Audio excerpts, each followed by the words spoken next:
Hey guys, welcome back. So this is Crazy Welder, and I'm going to be doing just a really short video. I'm really excited because I finally managed to fix the problem with my psvita, where I'm unable to basically touch the screen any longer. So I'm going to show you guys in a game where this is basically no longer an issue, and the reason why the screen doesn't work most of the time is actually because you end up getting pretty much too much kind of wet liquids onto the screen, or it's too much grease from the hands, whatever it happens to be when you end up playing for a long time. And so the way that you fix this actually is that you simply get one of these reflective screens.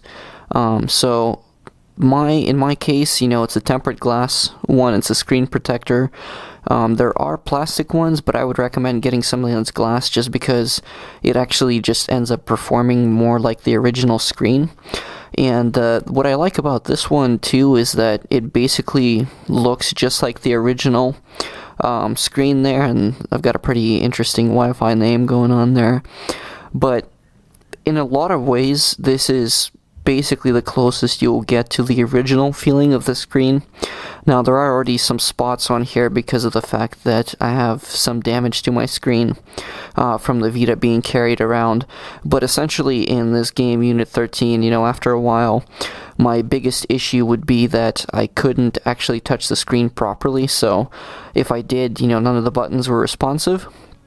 So what I ended up doing is just getting this replacement screen, and it works great. But the best part too is that in addition to it being just fine, like this, I'm able to actually put it into the Nyko power grip as well, which is this thing right here. So if you guys aren't familiar with this, it's basically a unit to kind of extend the sticks that are on your psvita, and so I'll show you guys that part right now.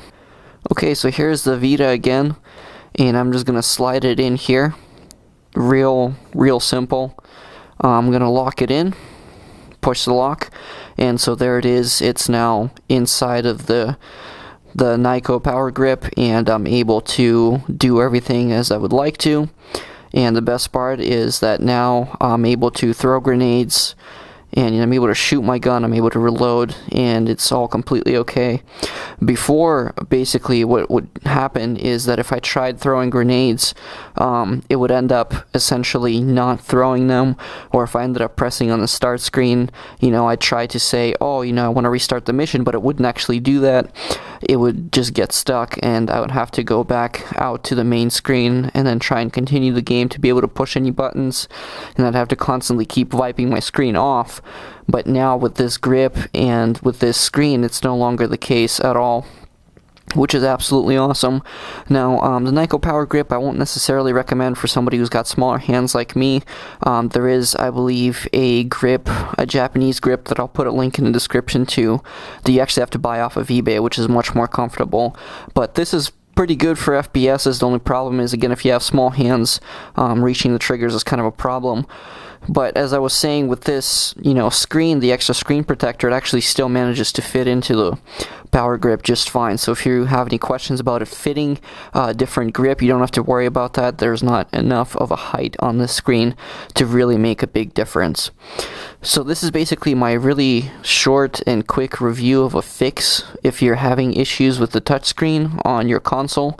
I know it's pretty much very late to the game, but those of you that still have a Vita or want to purchase a Vita, definitely get the screen protector that's tempered glass as well, so that you can end up having your buttons working, the touchscreen, all the time. So hopefully this video helps you guys out, and again, please like and subscribe if you like the video, and I'll see you in my next one.